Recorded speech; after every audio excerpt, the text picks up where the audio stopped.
नमस्कार, सत्यहिंदी.com में आपका स्वागत है। एक नजर अब तक की सुर्खियों पर।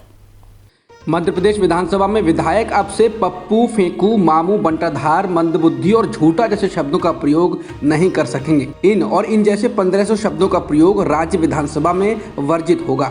मध्य प्रदेश विधानसभा के नए अध्यक्ष गिरीश गौतम ने यह पहल की है। संसदीय शब्द और वाक्यांश संग्रह संबंधी बाकायदा एक पुस्तक तैयार की गई है। इस पुस्तक का विमोचन रविवार 8 अगस्त को हुआ है। पेगासस जासूसी मामले और किसान आंदोलन को लेकर कांग्रेस समेत विपक्षी दलों का हमलावर रुख जारी है। संसद की कार्यवाही शुरू होने पर संसद के दोनों सदनों में हंगामा हुआ और लोकसभा और राज्यसभा को 12 बजे तक के लिए स्थगित करना पड़ा। कार्यवाही शुरू हुई तो हंगामा जारी रहा और लोकसभा को 12:30 बजे और राज्यसभा की कार्यवाही को 2 बजे तक के लिए स्थगित कर दिया गया। कार्यवाही शुरू होने से पहले कई विपक्षी दलों के नेताओं ने बैठक की। मानसून सत्र में हर दिन संसद के दोनों सदनों में जमकर हंगामा व शोरगुल हुआ है। संसद का ये सत्र 13 अगस्त तक चलेगा। मोदी सरकार की ओर से अन्य पिछड़ा वर्ग यानी ओबीसी समुदाय को लेकर लाए जा रहे संविधान संशोधन विधेयक को विपक्ष ने समर्थन दिया है। ये विधेयक केंद्र शासित प्रदेशों को ये ताकत देता है कि वे अपनी ओबीसी जातियों की सूची खुद बना सकते हैं। इस विधेयक को संसद के दोनों सदनों में रखा जाना है। सुप्रीम कोर्ट ने हाल ही में महाराष्ट्र सरकार के उस फैसले को खारिज कर दिया था जिसमें उसने मराठा समुदाय को आरक्षण दिया था। कोर्ट ने कहा था कि अनुच्छेद 342(a) के तहत सिर्फ केंद्र सरकार को ही इस बात का अधिकार है कि वह ओबीसी जातियों की केंद्रीय सूची को तैयार करे।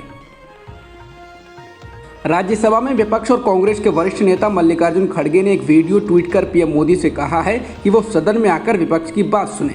वीडियो में कहा गया है कि मिस्टर मोदी आकर हमारी बात सुनिए। इसके बाद कांग्रेस, टीएमसी, समाजवादी, आरजेडी, शिवसेना समेत विपक्ष के नेताओं के भाषण की क्लिप है जिसमें वो पेगासस, किसान, मजदूर, महिलाओं, लोकतंत्र और भी मुद्दों पर सरकार को घेर रहे हैं। इस वीडियो को ट्वीट कर मल्लिकार्जुन खड़गे ने लिखा है कि ऐसा लगता है कि प्रधानमंत्री नरेंद्र मोदी डर गए हैं। वो संसद में सवालों के जवाब क्यों नहीं देना चाहते हैं। विपक्षी पार्टियां संसद में चर्चा के लिए तैयार हैं, लेकिन बीजेपी सरकार कार्यवाही ठप कर रही है जिससे लोगों तक सच ना पहुंच सके। संसद के मानसून सत्र में इस बार विपक्ष लगातार पेगासस जासूसी जैसे मुद्दों पर चर्चा करने के लिए हंगामा करता आया है। इस बीच विपक्ष ने अब लोकसभा टीवी पर बड़ा आरोप लगाते हुए कहा है कि विपक्ष का विरोध प्रदर्शन सदन के भीतर ही लगी स्क्रीन पर तो दिखाया जाता है लेकिन बाहर टीवी पर प्रसारित नहीं किया जाता है। इससे पहले शुक्रवार को लोकसभा की आखिरी बैठक हुई, तब लोकसभा टीवी ने सिर्फ 72 सेकंड के लिए विपक्ष के विरोध को दिखाया, जबकि उस सदन की कार्यवाही 2 बैठकों में कुल 45 मिनट तक चली थी। वहीं लोकसभा टीवी के प्रधान संपादक मनोज के अरोड़ा ने द इंडियन एक्सप्रेस से बात करते हुए कहा कि चैनल निर्धारित नियमों का पालन करता है। पेगासस जासूसी मामले को लेकर पूर्व वित्त मंत्री और कांग्रेस के वरिष्ठ नेता पी चिदम्बरम ने कहा है कि द इकोनॉमिस्ट पत्रिका ने बताया है कि भारत उन 10 देशों में शामिल है जिनके पास कुल मिलाकर 50,000 टेलीफोन नंबरों की संभावित सूची है, जिनमें से सैकड़ों नंबर घुसपैठ कर रहे थे।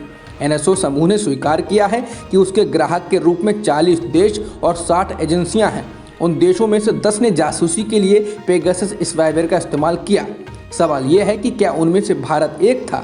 इसके साथ ही चिदम्बरम ने कहा कि दुनिया economist, time, New York times, guardian आदि को पढ़ती है। दुनिया उन डरपोक भारतीय अखबारों को नहीं पढ़ती जिन्होंने कुछ दिनों बाद इस खबर को अपने पन्नों से हटा दिया था।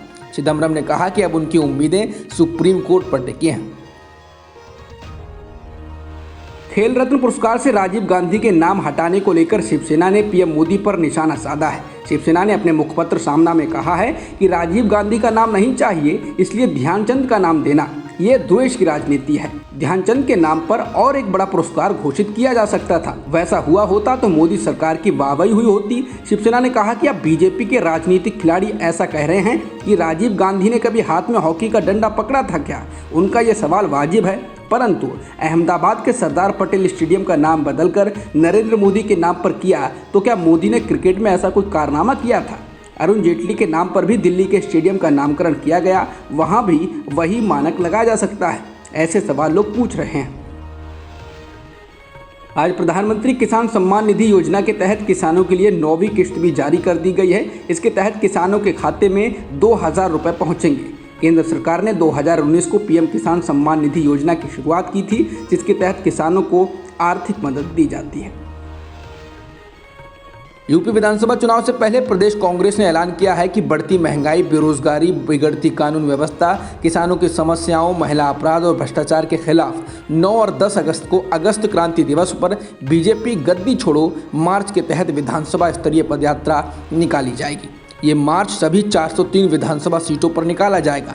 दूसरी ओर समाजवादी पार्टी भी अगस्त क्रांति दिवस से विभिन्न जिलों में ओबीसी सम्मेलन करेगी। इसके अंतर्गत 9 अगस्त को कानपुर नगर, 10 को फूलन देवी के गांव में कानपुर देहात में, 11 अगस्त को झांसी, 12 अगस्त को महोबा, 13 अगस्त को हमीरपुर, 14 अगस्त को कानपुर ग्रामीण में सम्मेलन आयोजित होंगे। इनका समापन 15 अगस्त को फतेहपुर के जहानाबाद विधानसभा में किया जाएगा। प्रधानमंत्री नरेंद्र मोदी आज संयुक्त राष्ट्र सुरक्षा परिषद की बैठक की अध्यक्षता करेंगे।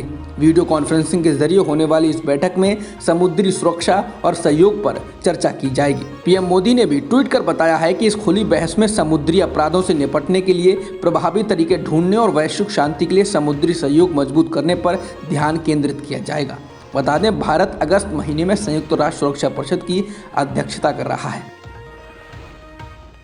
हवाई हमलों के बावजूद अफगान सेना तालिबान के साथ लड़ाई में बुरी तरह पिछड़ रही है और एक के बाद एक इलाके इसके हाथों से निकलते जा रहे हैं। रविवार को तालिबान ने उत्तरी शहरों कुंदूज, सरेपुल और तालोकान पर कब्जा कर लिया। ताजिकिस्तान से सटे प्रांत निमरूज की राजधानी जरंज पर उनका कब्जा 2 दिन पहले यानी शुक्रवार को ही हो गया था। वहीं राष्ट्रीय अफगान सेना ने कहा है कि इन चारों शहरों को जल्द ही तालिबान के कब्जे से छुड़ा लिया जाएगा। अब तक की खबरों में इतना ही। बाकी खबरों के लिए बने रहिए सत्यहिंदी.com के साथ। सत्य हिंदी का ऐप डाउनलोड करें गूगल प्ले स्टोर पर।